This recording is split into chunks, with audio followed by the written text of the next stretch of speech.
नमस्कार। फ्रन्टलाइन शोमा हार्दिक स्वागत छ। म मातृका सुवेदी। हामी यस कार्यक्रममा आम जनतासँग प्रत्यक्ष सम्बन्ध राख्ने विभिन्न विषयमा आधारित रहेर विभिन्न व्यक्तित्वहरूसँग संवाद गर्दै आएका छौँ। यसै क्रममा आज संवादको लागि हामीसँग हुनुहुन्छ चितवन जिल्लामा अवस्थित माडी नगरपालिकाका नगर प्रमुख ठाकुर प्रसाद ढकाल। स्वागत छ ठाकुर सर कार्यक्रम फ्रन्टलाइन शोमा। हस्, धन्यवाद। सुरु चाहिँ अब समसामयिक विषयवस्तुबाटै गरौँ। हामी कोभिड-19 को यो जोखिम यो सन्तासको बीचबाट गुज्रिरहेका छौँ। फेरि यहाँको नगरपालिका एउटा यस्तो उदाहरणीय काम गर्न सफल भयो कि सीमा नाकामा सरकारले नागरिकहरूलाई रोकेको अवस्थामा सबैभन्दा पहिला आफ्नो नागरिकलाई नगरपालिकाले बस एरेन्ज गरेर नगरपालिका भित्राएर सुरक्षितपूर्वक राख्न सफल हुनुभयो। त्यो सँगसँगै त्यहाँबाट सुरु भएको कोभिड-19 नियन्त्रण या रोकथामको यात्रा अहिले कहाँ पुग्यो? हामी माडी नगरपालिकाले विगतदेखिबाट आजसम्मको अवस्थामा कोभिड-19 बाट चाहिँ संक्रमितहरूलाई हामी कसरी व्यवस्थापन गर्ने भनेर सुरुदेखिबाटै अहिलेसम्मको निरन्तर प्रयत्नमा छौँ। त निरन्तर प्रयत्नमा अघि नै हजुरले भन्नुभयो, पहिलो कुरो त हामी सिमानासम्म पुगेर त्यहाँबाट चाहिँ अलपत्र परेका चाहिँ हाम्रा नेपाली दाजुभाइहरूलाई उठाएर लिएर आउने काम सुरुवाती गर्यौं। र दोस्रो, माडी नगरपालिकाले कुनै पनि स्थानीय तहले आइसोलेसन वार्ड तयारी नगर्दाखेरिको अवस्थामा माडी नगरपालिकाले आफैले चाहिँ 30 शय्याको आइसोलेसन वार्ड तयार गरेर हामीकोमा पोजिटिभ देखिएका चाहिँ जो बिमारीहरू हुनुहुन्थ्यो उहाँहरूलाई नगरपालिकाको आफ्नै आइसोलेसन वार्डबाट हामीले उपचार गर्यौं र एकजनालाई पनि चाहिँ भरतपुर हस्पिटलमा नपठाइकन हामीले यहाँबाट उहाँहरूलाई घर पठायौं। र पछिल्लो चरणमा जो विदेशबाट आउनेहरूलाई उहाँहरू काठमाडौँबाट चाहिँ प्लेनबाट झरिसकेपछि होस् अथवा इन्डियाबाट सीमाबाट चाहिँ भित्र पसिसकेपछि होस्, पछिल्लो चरणसम्म हामी असोजसम्म चाहिँ उहाँहरूलाई फलोअप गरेर चाहिँ हामीले लिएर आउने कुराहरू र उहाँहरूलाई व्यवस्थापन गरेर चाहिँ क्वारेन्टाइन सेन्टरमा राखेर पीसीआर टेस्ट गरेर मात्रै पठाउने काम गर्यौं। जसको कारणले गर्दा हामीसँग अहिले समुदायमा यो चाहिँ नि पोजिटिभ चाहिँ केस छैन। हामीसँग बाहिरबाट आउनु भएका आइसोलेसनमा बसेर चाहिँ उपचार गर्नुभएका पनि हुनुहुन्छ अनि क्वारेन्टाइनमा बस्दाखेरि पोजिटिभ देखिएका पनि हुनुहुन्छ। तर माडीमा समुदायमा चाहिँ नि हामीले अहिलेसम्म कन्ट्रोल गर्न सफल भएका छौँ। हाम्रोमा 119 जनालाई चाहिँ नि पोजिटिभ देखियो, तर त्यो कि त काठमाडौँबाट आएको होला, कि त भरतपुर हस्पिटलबाट उपचार गरेर आएको होला, कि त चाहिँ नि बाहिर तेस्रो मुलुकबाट वा इन्डियाबाट आएकोहरूलाई मात्रै देखियो।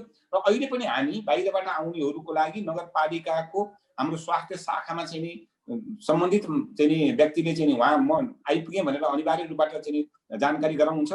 हामी उहाँको घरमै गएर चाहिँ 7 दिन पछाडि चाहिँ पीसीआर दिन्छौँ र त्यस पछाडिबाट चाहिँ उहाँको नेगेटिभ आएपछि मात्रै बल्ल सार्वजनिक हुनुहोस्, नत्र भने घरमा आइसकेपछि चाहिँ क्वारेन्टाइन सेन्टरमै बस्नुहोस् भनेर हामीले त्यो विधिबाट अपनाएर चाहिँ हामी अहिलेसम्म जहाँसम्म लाग्छ इन्डियासँग यसरी खुल्ला सीमा जोडिएको नगरपालिका भइकन पनि समुदायमा चाहिँ हामी नियन्त्रण गर्न सफल भएका छौँ। इन्डियासँग खुल्ला सिमाना छ माडी नगरपालिकाको, हैन? चितवन जिल्ला आफैमा पनि एउटा बढी मुभमेन्ट हुने, पपुलेसन अलिकति आउजाउ, काठमाडौँ दोस्रो राजधानी पनि भनेर चिनिन्छ।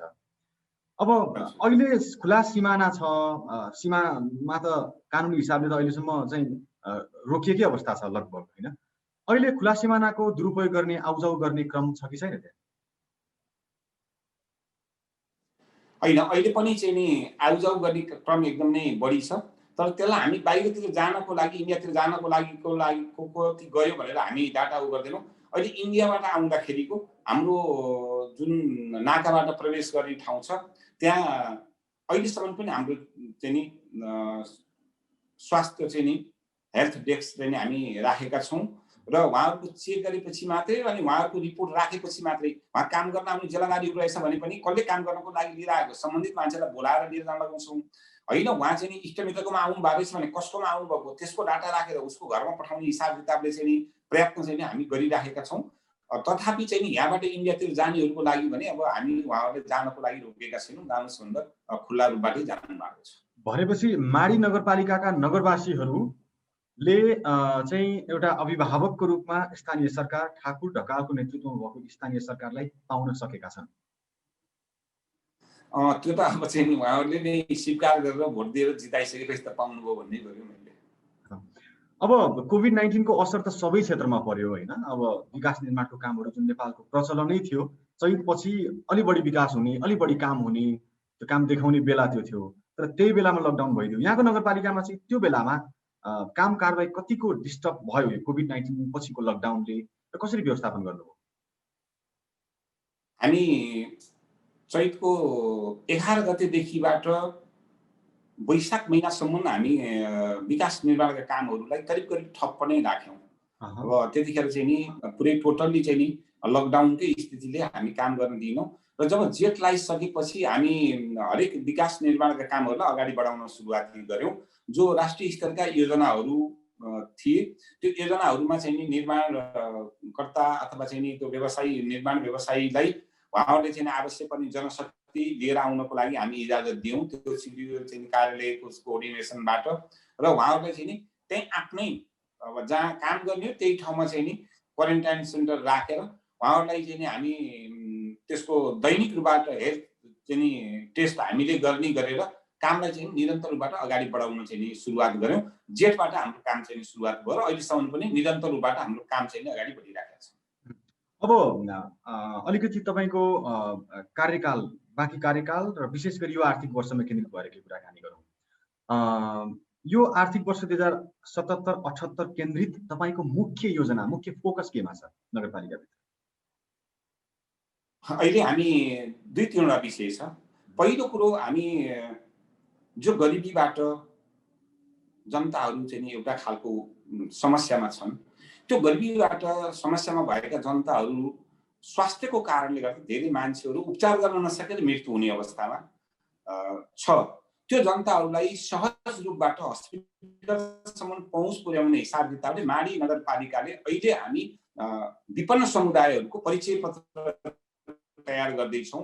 नगरपालिकाको आर्थिक प्रोफाइल हामी तयार गर्दैछौँ। यो चाँडैभन्दा चाँडै 1 महिनाभित्रमा त्यो टुङ्गिन्छ र हामीले चाहिँ नि जो विपन्न समुदायको चाहिँ नि मान्छेहरू हुनुहुन्छ नागरिकहरू हुनुहुन्छ उहाँहरूलाई चाहिँ परिचय पत्र हामी दिन्छौँ। त्यो विपन्न परिचय पत्रको आधारमा उहाँहरूको हामी स्वास्थ्य बिमा नगरपालिकाले बेहोर्ने गरी स्वास्थ्य बिमा गर्दछौँ। 35,000 रुपियाँ सयमा चाहिँ नि 1 लाख रुपियाँ बराबरको जुन 5 परिवारलाई हुनेछ त्यो अनुसारबाट हामी स्वास्थ्यमा चाहिँ पहुँच पुग्नको लागि विशेष एउटा योजनामा छौँ हामी र माडी नगरपालिकामा नै त्यसको महत्त्वपूर्ण चाहिँ काम गर्ने हिसाबले माडी नगरपालिकाले चाहिँ हस्पिटलको स्तर वृद्धि गर्ने गरेर आफ्नै उसबाट अहिले नेपाल सरकारले 1500 हस्पिटल हामीलाई तोकेको छ तर त्यो चाहिँ नि अहिले पनि त्यस्तो व्यवस्थित छैन। तर माडी नगरपालिकाले त्यसलाई थप व्यवस्थापन सहितको नयाँ भवन सहितको एउटा मोडेलमा हामीले सोचेका छौँ। एउटा त्यसमा हुनाले चाहिँ नि दोस्रो कुरो अहिले हामी वैदेशिक रोजगारबाट फिर्ता भएर आउने युवाहरू जो हुनुहुन्छ विदेशबाट फिर्ता भएर आउनुभयो यहाँबाट विदेश जानको लागि चाहिँ नि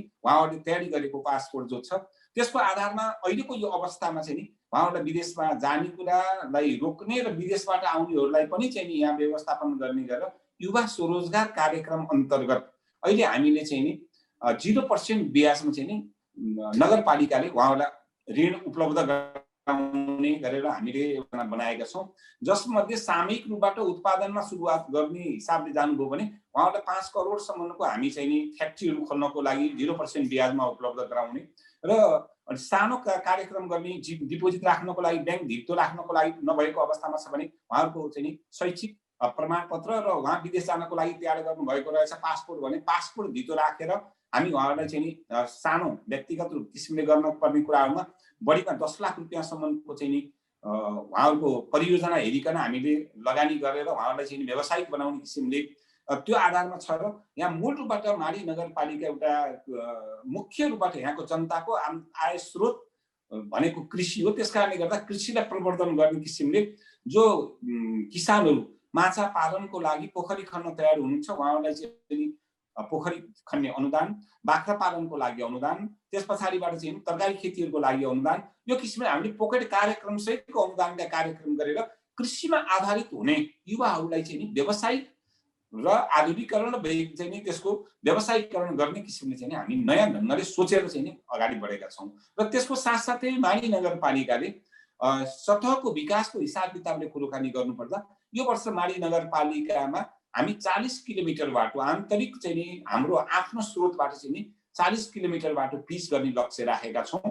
त्यो काम गर्नको लागि हाम्रो नगरपालिकाको आफ्नै क्रसर हामी स्थापना गरेका छौँ। हामीसँग चाहिँ सम्पूर्ण त्यो बाटो पिच गर्नको लागि चाहिने इक्विपमेन्टहरू सबै हामीसँग छ। बाहिरबाट हामी ठेक्कामा लिनु पर्दैन। त्यसकारणले गर्दा ब्ल्याक टपको लागि चाहिँ नि आसफल्ट प्लान्टबाट गर्ने गरेर चाहिँ नि ठेक्कामा दिने, तर त्यसको सम्पूर्ण चाहिँ नि बेस र सब बेससम्म हामी आफैले तयारी गरेर चाहिँ नि एउटा पिसलाई चाहिँ मुख्य रूपबाट अगाडि बढाउने भन्ने किसिमले सोचिरहेका छौँ भने माडीका सबै खोलाहरूका पुलहरू अहिले 12वटा पुल छ मुख्य हाइवेमा, तिनीलाई सक्नको लागि विशेष किसिमले योजना बनाइरहेका छौँ र माडीको मुख्य हाइवेमा चाहिँ नि पिच सम्पन्न गर्ने गरी अब दिएका ठेकदारहरूलाई चाहिँ त्यसलाई व्यवस्थापन गरेर यो असारसम्ममा सक्ने गरेर चाहिँ नि हामीले मुख्य रूपमा चाहिँ नि यसलाई यो किसिमले सोचिरहेका अवस्थाहरू चाहिँ नि छन्। अघि यहाँले भन्नुभयो युवा लक्षित, जो विदेश जान चाहने युवालाई पनि रोक्ने र यहीँ रोजगारी छ, यहीँ सम्भावना छ भनेर देखाउने त भन्नुभयो। निकै प्रभावकारी हुन सक्छ त्यो, र त्यो अपरिहार्य पनि हो नेपालको लागि। यो तपाईँहरूको सराहनीय कार्यको सुरुवात पनि भन्छु म। तर एउटा युवा जो विदेश जान खोजिरहेको छ, नेपालमै सम्भावना छ, माडी नगरपालिकामै सम्भावना छ त भन्नुभयो, अनुदान पनि दिने भन्नुभयो, तर त्यो युवा के गर्ने, त्यो सम्भावना भए पनि त्यसलाई कसरी चरितार्थ गर्ने, कसरी त्यसमा अघि बढ्ने, कसरी काम गर्ने भन्ने कुरामा त अनभिज्ञ हुन सक्छन्। अलिकति प्रशिक्षण, तालिम, बाटो देखाउने काममा पनि केही सोच्नु भएको छ? त्यसको लागि हामी युवा स्वरोजगारको उद्यमशील तालिमको लागि हामीले बजेटको व्यवस्थापन गरेका छौँ र युवा उद्यमशील तालिमको लागि भनेर हामी 2 जना चाहिँ नि कर्मचारीहरू नै नियुक्ति गरेका छौँ। उहाँहरूलाई हामी पहिला उहाँहरू कुन चाहिँ नि उद्यमी हुन चाहनुहुन्छ त्यसको बारेमा उहाँहरूलाई हामी तालिम दिन्छौँ र जसले जुन काम सुरुवाती गर्नको लागि उहाँहरूले जस्तै मान्नु एउटा किसानले अब एउटा युवाले मैले चाहिँ नि बाख्रा पालन गर्थेँ अथवा मैले चाहिँ नि एउटा विदेशबाट आएको युवा महिला रहेछ अथवा उहाँले चाहिँ म ब्युटी पार्लर चाहिँ खोल्थेँ अथवा चाहिँ कुनै एउटा युवा रहेछ म होटल चाहिँ नि सञ्चालन गर्थेँ मैले केही पैसा लिएर, त्यो खालको आएपछि उहाँहरूको त्यो अनुसारबाट हामी चाहिँ नि त्यो ट्रेनिङ चाहिँ नि हामी उद्यमशील तालिम भनेर हामीले चाहिँ नि अहिले करिब 400 जनालाई उद्यमशील तालिम दिने भनेका छौँ। त्यो उद्यमशील तालिम जसले हामीले यो काम गर्छ भनेर भन्नुहुन्छ उहाँहरू चाहिँ त्यो अनुसारको उद्यमशील तालिम हामीले उहाँहरूलाई दिन्छौँ र अनि पछाडिबाट मात्रै त्यो व्यवसाय सञ्चालन गर्नुहोस् भनेर हामी त्यो उद्यमशील तालिमको साथसाथै त्यो व्यवसाय पनि सुरुवाती गराउने, जसले गर्दाखेरि तपाईँले एकदम ठिक कुरो गर्नुभयो। किनकि एउटा युवालाई म बाख्रा पालन गर्छु भन्ने लाग्न सक्दछ, तर उसले बाख्रा पालन गर्दै गर्दाखेरिको अवस्थामा बाख्राको बारेमा कुनै पनि थाहा छैन, बिमारको बारेमा कुनै पनि थाहा छैन, त्यो अनुसारबाट पाल्न सुरु गर्दाखेरि त ऊ फेलियर हुन सक्दछ। त्यसमा हुनाले हामी त्यो किसिमले चाहिँ नि युवा उद्यमशील तालिम दिएर मात्रै उहाँले जे गर्न खोज्नु भएको छ पहिला म यो गर्न खोजेको भन्नुहुन्छ हामी उहाँलाई त्यो तालिम दिन्छौँ। तालिम दिइसकेपछि ब्याङ्कबाट चाहिँ नि लोन चाहिँ नि उपलब्ध गराएर उहाँलाई अगाडि बढाउँछौँ। बेला बखतमा हामीले समाचारहरूमा सुन्छौँ कि चितवन राष्ट्रिय निकुञ्ज चाहिँ माडी नगरपालिकाको चाहिँ नगरपालिकाले स्थानीय सरकार सञ्चालन ऐन 2074 अनुसार प्राप्त अधिकार पूर्ण रूपमा उपयोग गर्नबाट वञ्चित गराउने या बाधकको रूपमा उपस्थित हुने गरेको छ। गर्नुपर्ने जति काम निरन्तर चुस्त ढङ्गले अघि बढ्न चाहिँ कता कता राष्ट्रिय निकुञ्ज बाधक बनेको भन्ने हामी सुन्छौँ। खास के हो सर कुरा? तपाईँले उठाउनु भएको विषय भनेको त्यो एकदमै यथार्थ हो, वास्तविकता हो। किनकि 2029 को जुन राष्ट्रिय निकुञ्ज सम्बन्धी ऐन र 2052 को नियमावली जो छ, अब त्यसले माडी नगरपालिका मध्यवर्ती क्षेत्रभित्र टोटल माडी नगरपालिकाको सबै भूगोल मध्यवर्ती क्षेत्रभित्र पर्छ। त्यो मध्यवर्ती क्षेत्रभित्र पर्दाखेरिको अवस्थामा नेपाल सरकारले जारी गरेको स्थानीय सरकार सञ्चालन ऐनमा टेकेर हामीलाई जुन काम गर्नको लागि जनताले निर्वाचित गरे त्यो ऐनमा टेकेर हामीले काम गर्न पाउँदैनौँ। हामी अब जस्तै मानिनुहोस् तपाईँको लागि अहिले माडी नगरपालिकाभित्र हामीसँग चाहिँ नि ठुला खोला मात्रै 14वटा खोला छ। त्यसमा हामी चाहिँ नि अहिले हामीले चाहिँ नि ट्र्याक्टर बालुवा उठाउनु पर्यो भने राष्ट्रिय निकुञ्जले सहमति नदिइकन अथवा राष्ट्रिय निकुञ्जमा गएर नगरपालिकाले रोयल्टी नतिरिकन हामी उठाउन पाउँदैनौँ र एक टिप बालुवा बढी उठाएर रहेछ भने हाम्रो चाहिँ नि साधन राष्ट्रिय निकुञ्जले लिएर गएर राख्दछ। अनि हामीलाई चाहिँ अहिले दिएको स्थानीय सरकार सञ्चालन ऐनले के भनेको छ भने स्थानीय सरकारको मातहतमा रहेको अथवा नगरपालिका भित्रका सबै नदीजन्य पदार्थको त्यसको राजस्व लिने अधिकार, त्यसको चाहिँ नि नदीजन्य पदार्थको चाहिँ नि राजस्व सङ्कलन गर्ने अधिकार माडी नगरपालिकालाई अथवा चाहिँ स्थानीय चाहिँ नि सरकारलाई चाहिँ छ भनेर चाहिँ त्यसले भनेको छ। तर हामी चाहिँ नि त्यो प्रयोग गर्नै पाउँदैनौँ। अनि अर्को कुरो के भनेको छ भने नगरपालिकाभित्रका चाहिँ नि 8 नम्बर प्रति ऐलानी नदी उकास जग्गाहरूको त्यसको संरक्षण, संवर्धन गर्ने अधिकार स्थानीय तहलाई हुनेछ भनेर त्यहाँ लेखिएको छ। हामी एउटा चाहिँ अस्ति भर्खरै नगरपालिकाले पशु शाखा चाहिँ निर्माण गर्यौं, त्यसलाई वर्ल्ड ब्याङ्कले लगानी गरेको थियो। यसलाई चाहिँ सहमति दिएर पठाइदियो भन्दाखेरि राष्ट्रिय निकुञ्जले नो अब्जेक्सन लेटर उसले लेख्न तयारी भयो। हामी त्यो पीडाका साथ हामीले काम गरिराखेका छौँ र अहिले हाम्रो चाहिँ भनाइ भनेको के हो भने राष्ट्रिय निकुञ्ज पनि अन्तर्राष्ट्रिय सम्पदा सूचीमा दर्ता भएको चिज हो, हाम्रो सम्पत्ति हो। तर माडीवासी जनताले यो हाम्रो चाहिँ राष्ट्रिय निकुञ्ज हो, योबाट मैले पनि फाइदा पाइरहेको छु र यो राष्ट्रिय एउटा गौरवको चाहिँ चिज पनि हो भनेर अनुभूति गर्नको लागि अहिलेको अवस्थामा कानुनलाई संशोधन गरेर जनमैत्री र जनावरको पनि मैत्री दुईटै चाहिँलाई सहजतामा अट्ने किसिमको ऐन निर्माण गर्न सक्नुपर्छ। त्यो भएन भन्ने हाम्रो गुनासो हो। जस्तै उदाहरणको लागि चाहिँ नि नदी बहावको आधारमा सिमाना कायम गरेको छ।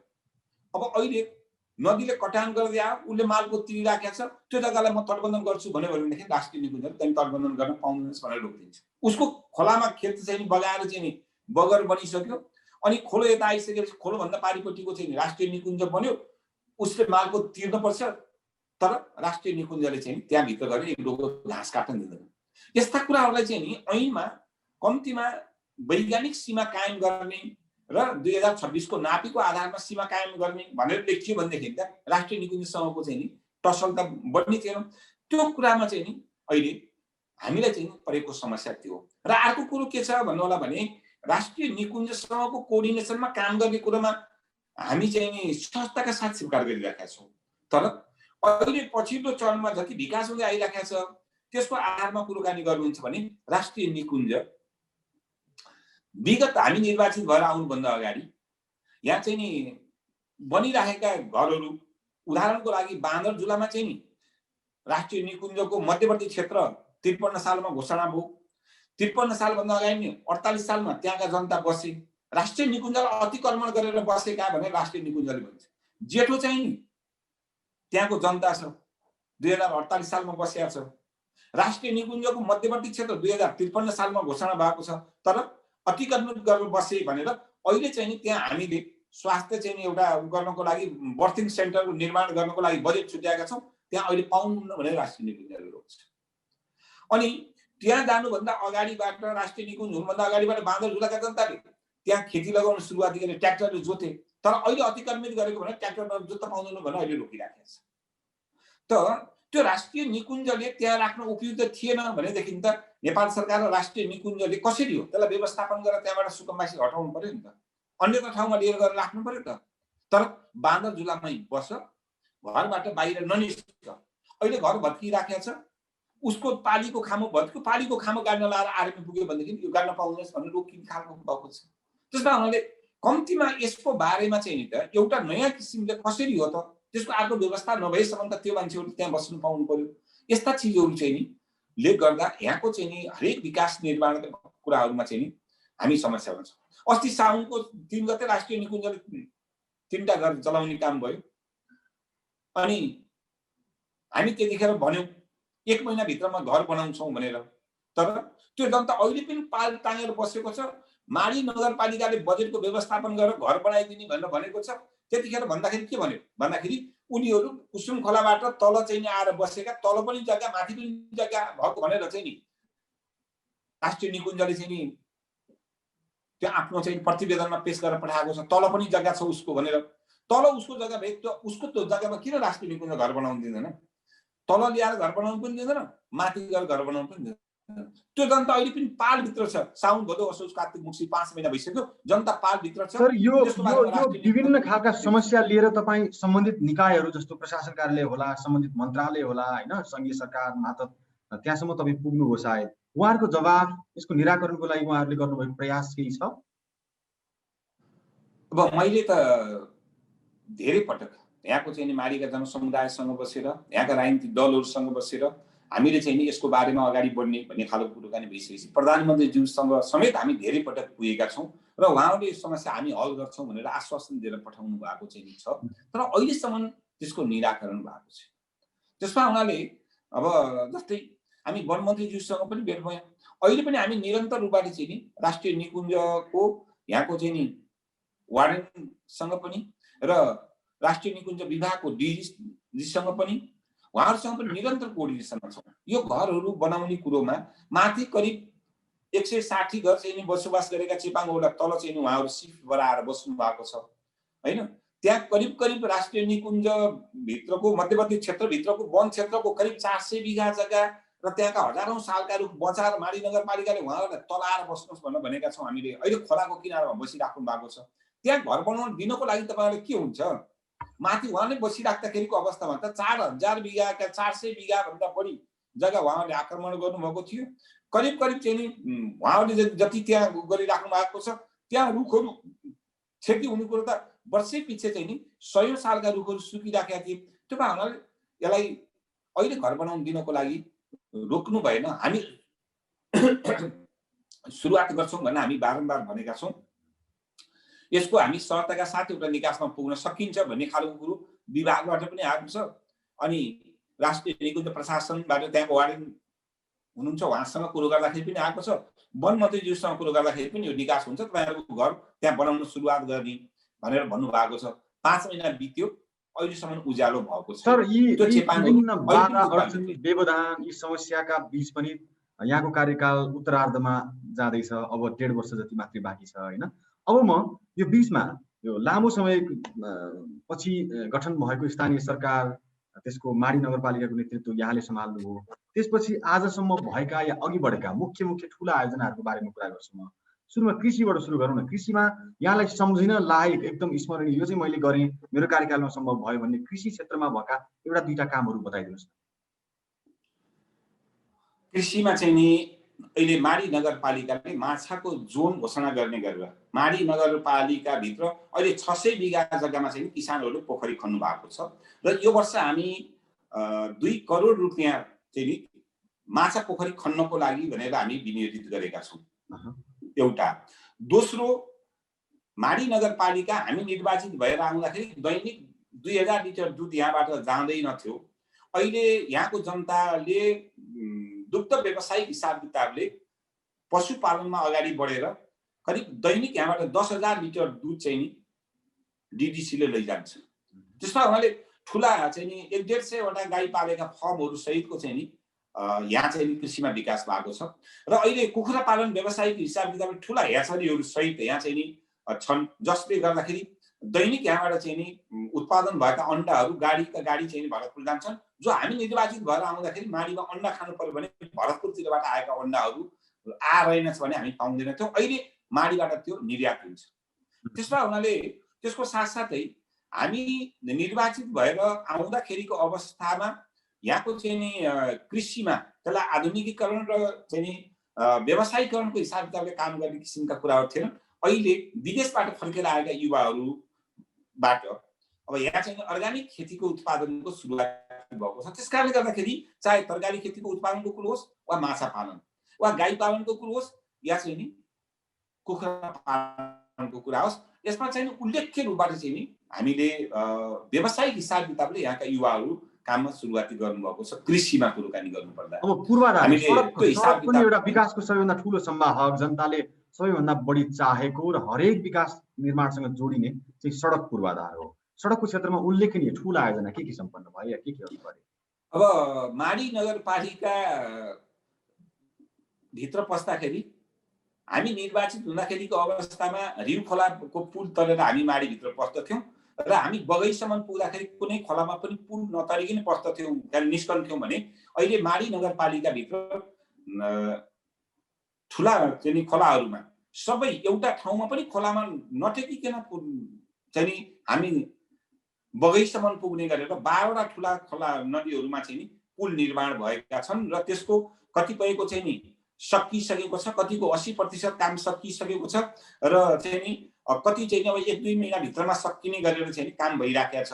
र मुख्य चाहिँ नि हाइवे जो हो त्यो हाइवे चाहिँ नि कालोपत्रे पहिला चाहिँ नि थिएन, हामी आउँदाखेरि चाहिँ पुरै धुलो थियो भने अहिले हाइवे चाहिँ नि पुरै पिच बनिसकेको छ र केही भाग चाहिँ नि बाँकी बन्दैछ तर टेन्डर भइसकेको स्थिति हो। र हामी चाहिँ नि नगरपालिका भित्रका चाहिँ नि सडकहरूमा कालोपत्रे चाहिँ नि बाटो कहीँ पनि एक हात पनि देखिँदैन थियो। हामी यो वर्षसम्ममा चाहिँ नि कुनै वार्डमा जाँदाखेरि पनि मुख्य सडकहरूमा चाहिँ नि कालोपत्रेबाटै हिँड्न पाउने गरेरै त्यसको चाहिँ नि विकास गरिरहेका छौँ। त्यसमा हुनाले बाहिर सतहमा देखिने यो खालका विकासहरू र नदी कटानको हिसाबले 2074 साल सागवन 27, 28 र 29 को बाढीले माडीमा 1700 बिघा जग्गा चाहिँ नि बालुवामा परिणत भएको थियो।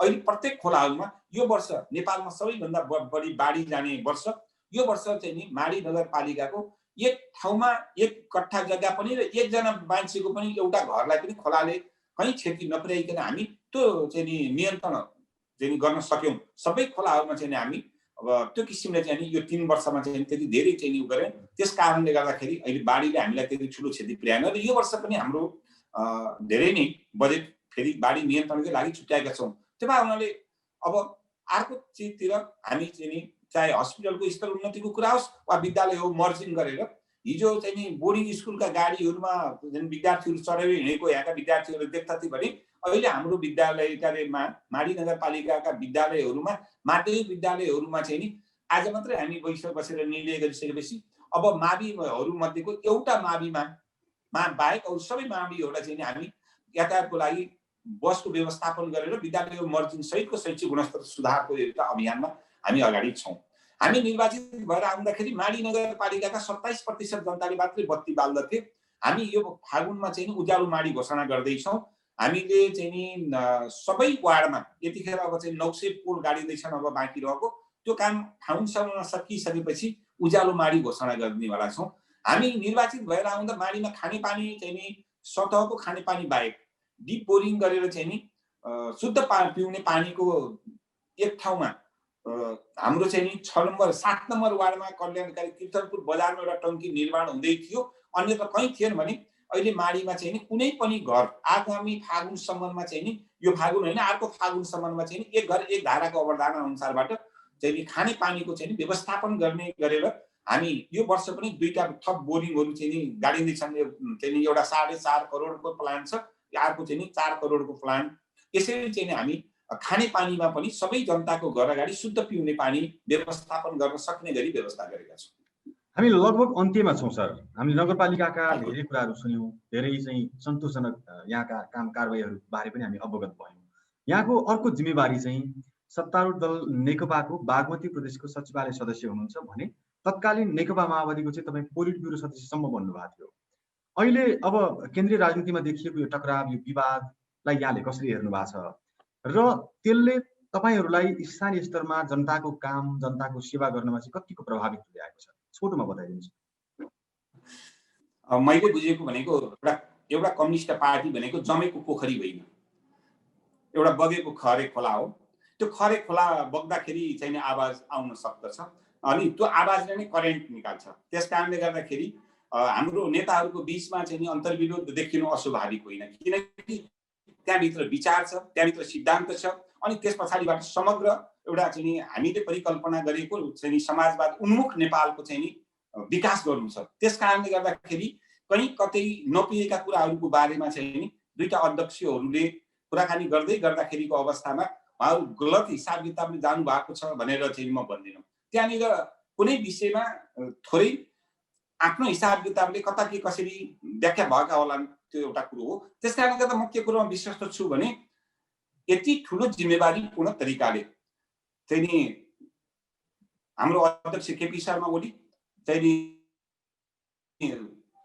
सालको चाहिँ झापा काण्डदेखिबाट लिएर एउटा कम्युनिस्ट पार्टी निर्माण गर्ने अभियानमा चाहिँ अहिले प्रधानमन्त्री सहित भएर यो पार्टीको चाहिँ अध्यक्ष हुनुभएको भने अर्को अध्यक्ष कमरेड प्रचण्ड चाहिँ तात्कालीन चाहिँ मसालबाट उहाँले चाहिँ जब नेतृत्व गरेर उहाँ महासचिव हुनुभयो त्यहाँदेखिबाट निरन्तर रूपबाट पार्टी एकताको प्रक्रियामा गएर आएर अहिले पछिल्लो चरणमा चाहिँ 2टा पार्टीका 2टा लिडरहरूले यत्रो पार्टी निर्माण गर्ने जुन समर्पण गर्नुभएको छ त्यो समर्पणलाई उहाँहरूले अहिले सानो चाहिँ समस्याको कारणले गर्दा पार्टी फुटाउनुहुन्न, पार्टी जुटाउनुहुन्छ भन्ने कुरामा म विश्वस्त छु र त्यो सम्पूर्ण जनताहरूले चाहिँ नि अहिले पार्टी फुट्नुहुन्न भनेर भनिराखेका कुरा उहाँहरू दुईटैका कानमा राम्रोसँगै परेको छ। त्यस कारणले गर्दा पार्टी फुट्दैन।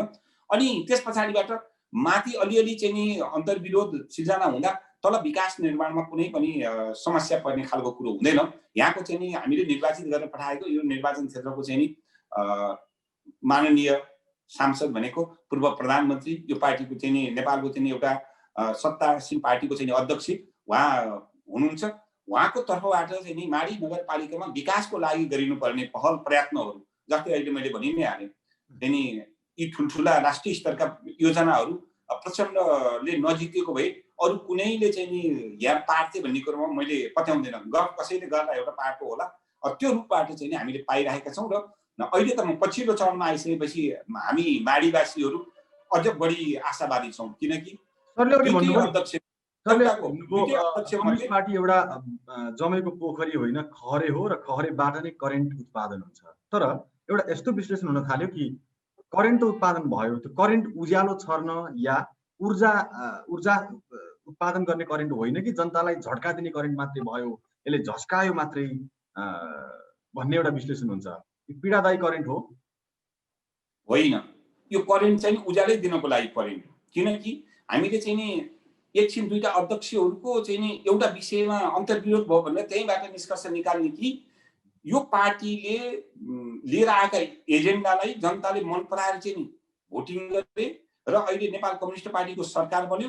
यो सरकारले इन्डियासँगको सीमाको कुराकानीमा चाहिँ नि गएर अहिले हामीले चाहिँ हाम्रो नयाँ नक्सा निर्माण गर्ने कुराहरू होस् वा चाहिँ नि विदेशमा भइरहेका युवाहरूलाई लिएर आएर चाहिँ नि यो सरकारले चाहिँ नि थोरै भन्दा थोरै ब्याजमा, हैन 2% ब्याजमा 4% ब्याजमा दिएर तिमीहरू देशमै स्वरोजगार बन्न भनेर भनेका कुराहरू हुन्, वा स्वास्थ्यमा चाहिँ नि यो सरकारले चाहिँ लिएर आएको स्वास्थ्य बिमाका कुराहरू हुन्, वा कृषिमा चाहिँ नि एउटा आमूल परिवर्तन गर्ने हिसाब किताबले चाहिँ नि लिएर आएका एजेन्डाहरू हुन्। हामी त त्यहाँनिर हेर्नु पर्यो नि। त्यसमा उनीहरूले यो सरकार चाहिँ झड्का दिने, यो सरकारले करेन्ट दिइराखेको छ, तर पनि कहिलेकाहीँ के हुँदो रहेछ, मान्छेले कसरी झस्किँदो रहेछ भने अँध्यारोमा बसिरहेको बेलामा एकैचोटि बत्ती बल्दाखेरि कहीँ त्यो ब्लास्ट भएको त होइन भनेर चाहिँ नि त्यो फ्युज चाहिँ नि बल्दाखेरि तर्सनी जस्तो कुराहरू हो।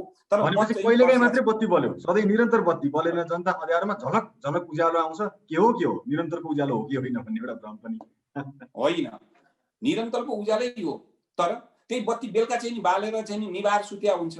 अनि भोलिपल्ट फेरि बत्ती बाल्ने बेलामा मात्रै नि बाल्छ, 24 घण्टा बत्ती त बल्दैन, आवश्यकता अनुसारबाट बल्ने हो।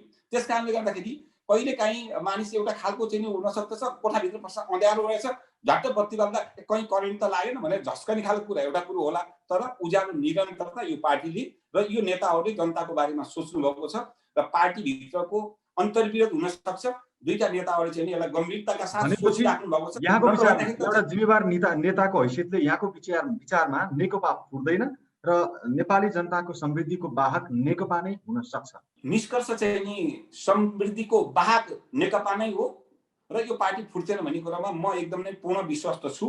किनकि अस्ति मात्रै म चाहिँ नि यो आरोप पत्र हो म जान्न भनेर भन्नुभएको प्रधानमन्त्री, हैन, हिजो लाउ तिमीहरू सहित बैठक बसौँ, त्यहाँ गम्भीरता सोच्नु भयो नि त। होइन, म फिर्तै लिन्न अब चाहिँ नि के हो के भनेर भन्नुभएको अध्यक्ष प्रचण्डले बसौँ भनेर एउटा निष्कर्षमा पुग्नु भएको छ नि।